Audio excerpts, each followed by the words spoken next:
¿Qué tal? Muchas gracias, Silvi. Buenos días a todos.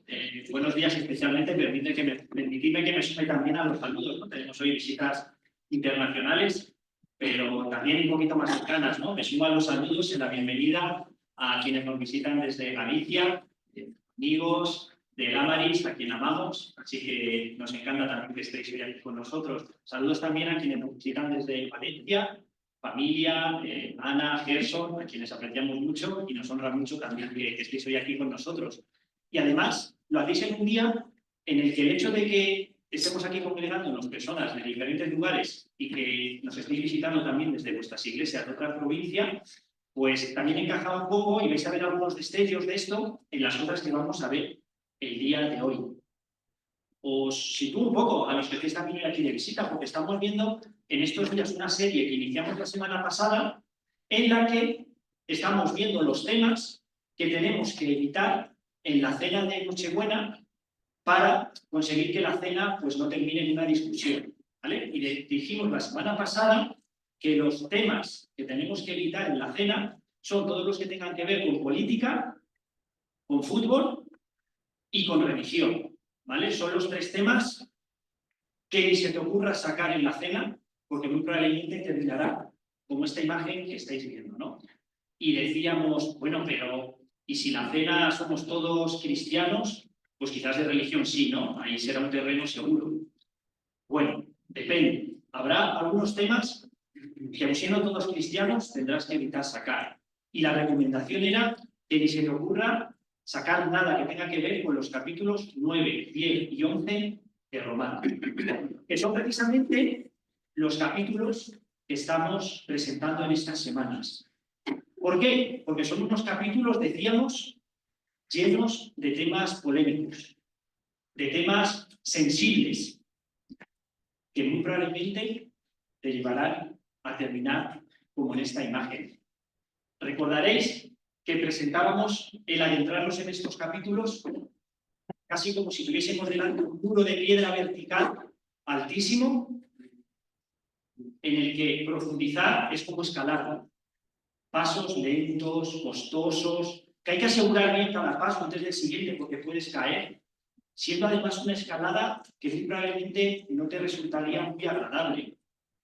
Decíamos además que pasarías muchas horas delante de este muro de piedra viendo únicamente delante de ti la piedra. Y por eso la propuesta que os hacía era la de subirnos a unos helicópteros, alejarnos de ese gran muro de piedra y de repente darnos cuenta que ese muro, junto a otros muros, a otros muros, a otros muros, realmente están formando una bonita cordillera, una bonita montaña, que observada de forma panorámica en la distancia, claro, perdiendo muchísimo detalle, claro, dejando a un lado muchísimas cosas que ver, pero en la perspectiva de la distancia podríamos admirar su belleza. E incluso en silencio, completamente callados por la grandeza y lo bonito de lo que estamos admirando, casi que ni se nos ocurriría discutir con el que tenemos al lado. Claro, eso no va a hacer que resolvamos todo, que seamos unos expertos en esos temas, evidentemente, pero hemos apostado por la visión panorámica para verdaderamente llevarnos algo que nos cautive. La semana pasada, el tema que presentamos, que es tema de estos capítulos, fue quién está al control. Y recordaréis que estuvimos deleitándonos y admirando el gran descanso que encontramos al saber que nuestro Dios está al control. Para esta semana tenemos otro tema, por supuesto, de estos capítulos, que es el siguiente. ¿Es Israel el pueblo de Dios? Está bien, ¿no? La pregunta, ¿no? Entendemos ahora lo de la cena, ¿verdad? Menuda pregunta. Yo creo que ya solo leer esto es como va. ¿Qué nos va a contar? ¿Esto de qué va? Un tema verdaderamente sensible, como hemos avisado. Un tema bastante complejo también, como hemos dicho. Por cierto, es obvio que Israel, si lo que nos estuviésemos refiriendo o lo que el apóstol quisiese presentarnos es si fue el pueblo a través del cual vino Cristo en la carne, pues por supuesto que sí. Si quisiésemos contestar si es el pueblo que Dios utilizó como instrumento en este plan de salvación para ser testimonio a otros pueblos, claro que sí. Pero es que no es eso lo que quiere contestar el apóstol en estos capítulos. Lo que quiere contestar, o lo que quiere decir esta pregunta, es si existe algún tipo de estatus especial, es si existe algún tipo de privilegio o diferenciación de Israel, siendo el pueblo de Dios con mayúsculas, podríamos decir. Esa es la pregunta. Eso es lo que quiere decir esta pregunta. Y es un tema de extremos. Bueno, casi todos los temas, ¿no?, tienen sus extremos, pero este los tiene como que muy marcados, ¿no? Habrá aquí probablemente opiniones, y encontramos muchas opiniones que dicen, no, yo no tengo absolutamente nada que ver con Israel. Yo ya me he criado en los evangelios, para mí el mensaje es claro, Cristo, la salvación por fe. Para mí es como que todo esto de Israel del Antiguo Testamento nada tiene que ver conmigo. Estamos ahí como que en un extremo, ¿no?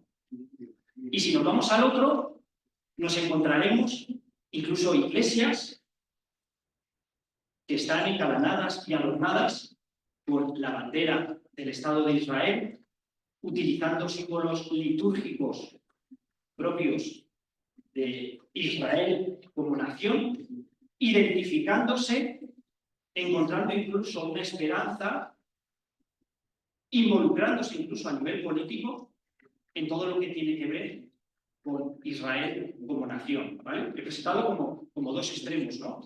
No tiene nada que ver conmigo, al casi lo es todo para mí.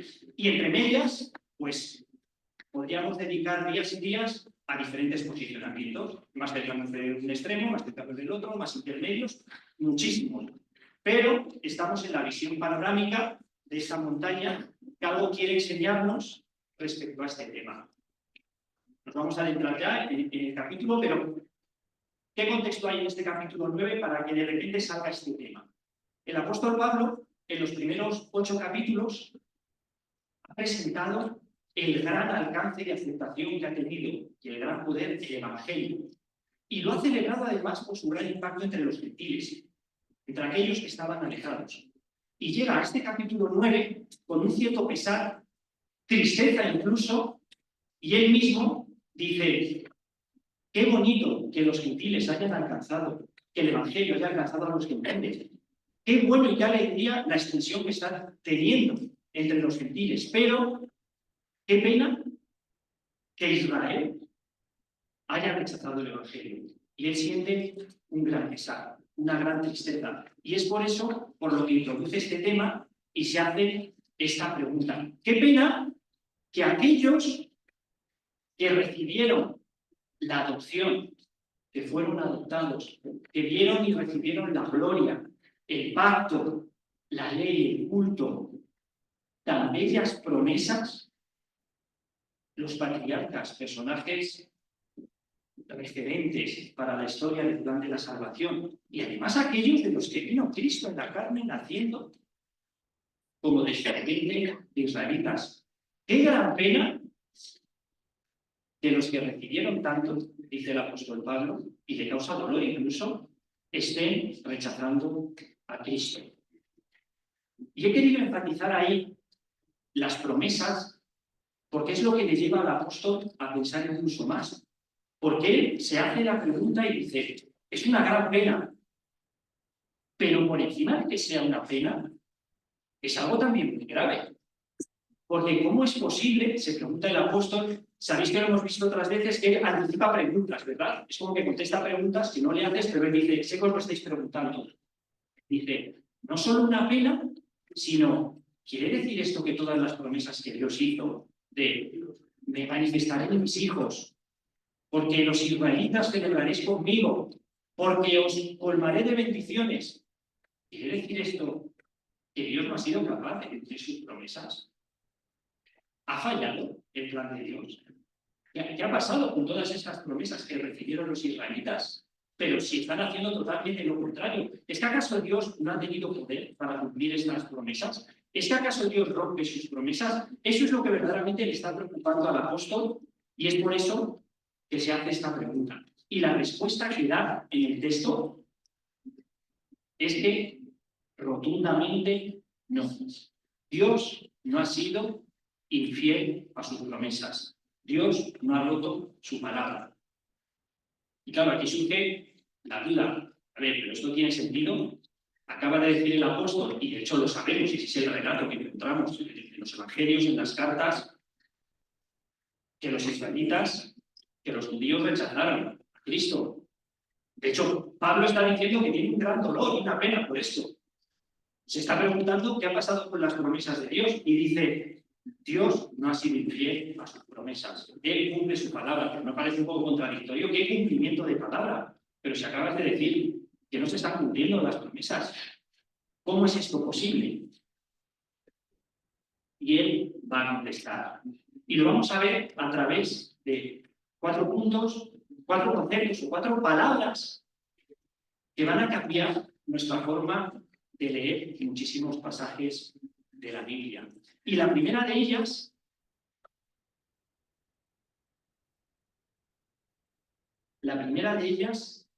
la introduce en este texto que viene a continuación.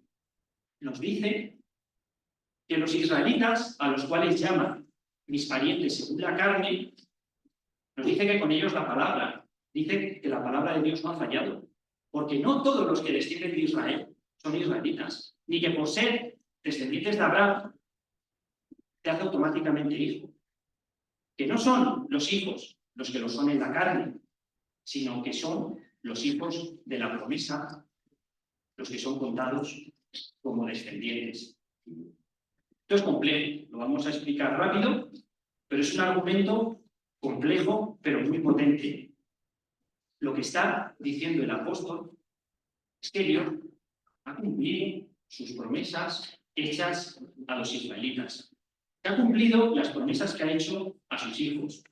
Porque aquellos que están rechazando el Evangelio no son sus hijos ni son israelitas. Por lo tanto, no está habiendo ningún incumplimiento de promesa en ellos. Y que las promesas de cumplimiento en sus hijos y en los israelitas se están cumpliendo en aquellos que han aceptado y que son los verdaderos hijos y los verdaderos israelitas. Diferenciando claramente entre hijos, descendientes o parientes en la carne, hijos y descendientes según la promesa. Esto es algo, además, que no solo introduce como novedad del apóstol Pablo. Si vamos al propio Evangelio de Juan, ya en el primer capítulo, a los que creen les dio potestad de ser hechos hijos de Dios. El capítulo 8 de Juan, cuando confronta a Jesús, a aquellos que se decían hijos de Abraham, muy orgullosos. Si fueseis hijos de Abraham, las obras de Abraham haríais. No sois hijos de Abraham, pese a que os gloriáis de tener un pasaporte que dice que sois hijos de Abraham. Y lo desarrollará en el resto de las cartas, como en Gálatas, a lo largo del capítulo 3, en el que dice que los que son de la fe, que los que son de Cristo, estos son los israelitas y estos son los descendientes de Abraham. Por tanto, la primera palabra con la que nos tenemos que quedar, el primer concepto, es el de ser hijo. Ser hijo en la carne o de la promesa. El segundo de ellos, que trata a continuación, tiene que ver con el plan de Dios, preparado de antemano. Un plan de Dios que hemos estado viendo también las semanas pasadas, por ejemplo, en el capítulo 8 de Romanos, en el que hay una preparación de antemano, un llamamiento a su pueblo, y nos dice el apóstol Pablo que este plan, este llamamiento a aquellos que estaban preparados de antemano, no es solo de judíos, sino también de gentiles, a los cuales, como ya se dijo en el profeta Oseas, llamaré pueblo mío al que no era mi pueblo. Por tanto, hay una segunda palabra, una segunda idea muy importante para soportar todo esto que está diciendo el apóstol Pablo, y es la de ser pueblo, en la que nos está presentando que si hijo eres por la promesa de la fe, esa misma promesa de la fe es la que te introduce en el pueblo y la que te hace ser pueblo. No un pasaporte, no una herencia en la carne, sino la promesa de la fe en tu vida es la que te hace ser pueblo. Estando esto preparado de antemano, tanto para judíos como para gentiles. Nos dirá además que entre judíos, gentiles, griegos, no hay ninguna diferencia. Un texto que destacaría del apóstol en sus cartas, por ejemplo, en Efesios 2. De ambos pueblos hizo uno, derribando la pared intermedia de separación, para crear en sí mismo de los dos un solo y nuevo hombre, haciendo la paz. Y mediante la cruz reconciliar con Dios a ambos en un solo pueblo.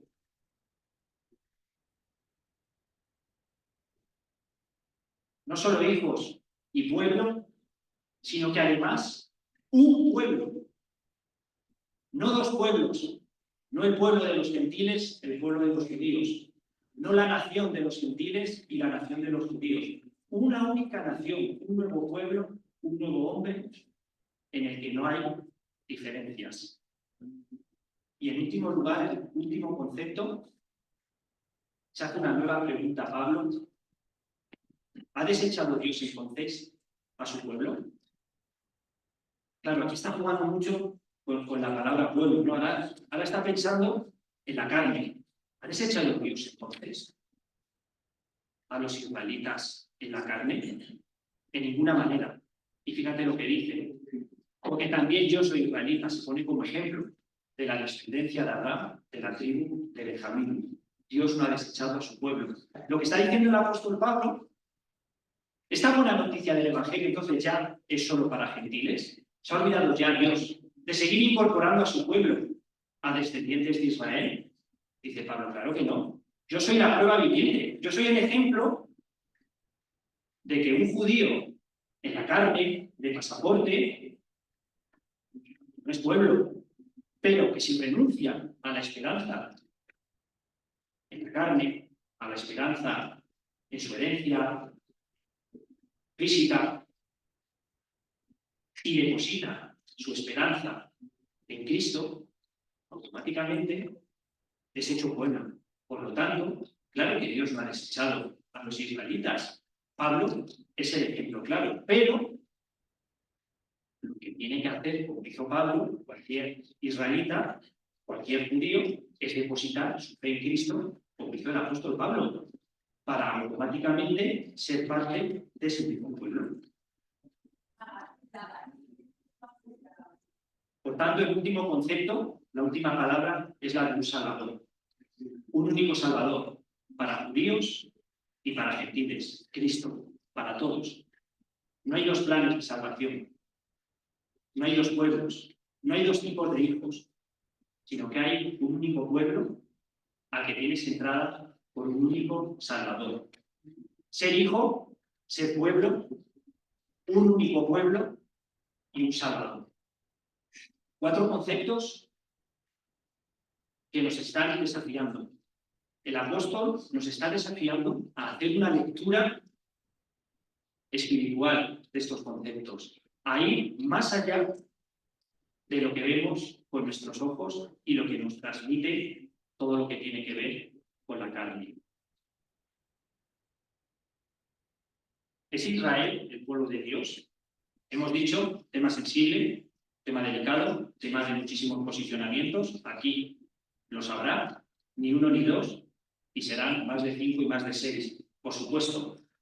En esta visión panorámica no estamos pretendiendo dar respuestas a todo, no estamos pretendiendo que salgáis de aquí con la solución para absolutamente todo lo que tiene que ver con un tema tan amplio, pero sí nos podemos llevar a unas ideas muy generales de perspectiva, que son las que el apóstol ha querido transmitir.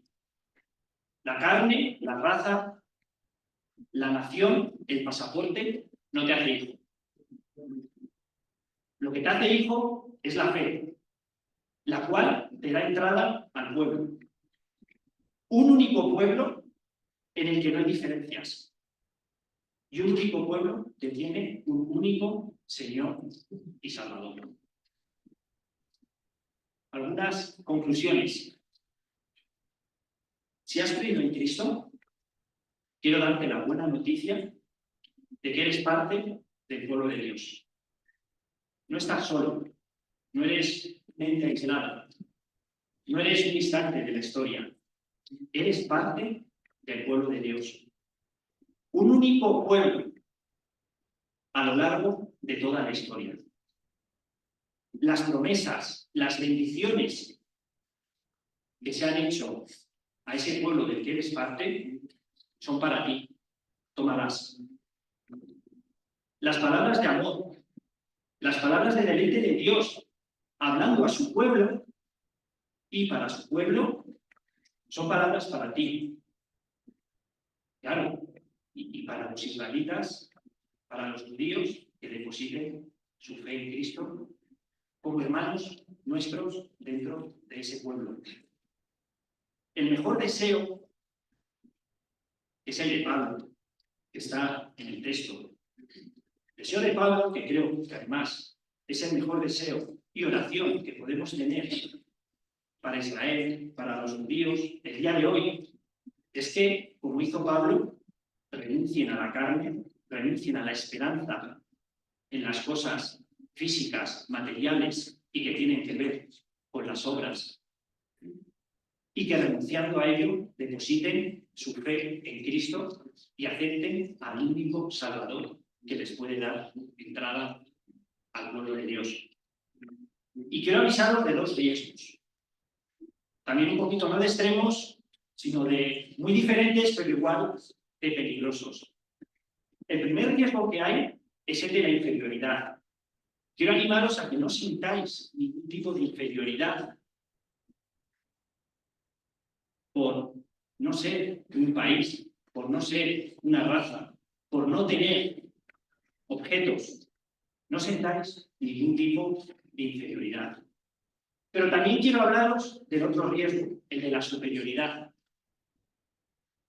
Que no brote tampoco en nosotros ningún aire de superioridad, ya sea por conocimiento, por ser más humildes que nadie, por haber aceptado lo que otros no aceptan.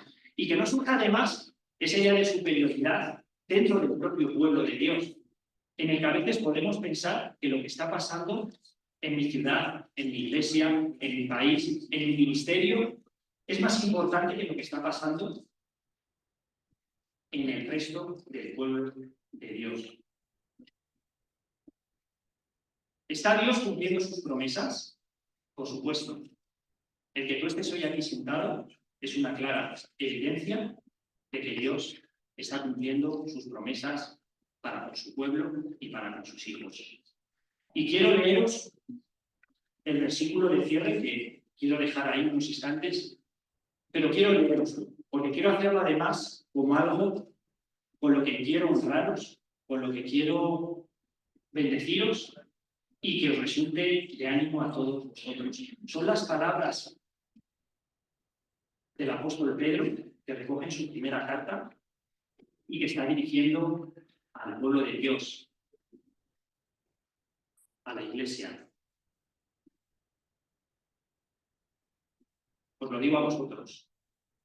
Mas vosotros sois linaje escogido, real sacerdocio, pueblo adquirido por Dios, para que anunciéis las virtudes de aquel que os llamó de las tinieblas a la luz admirable.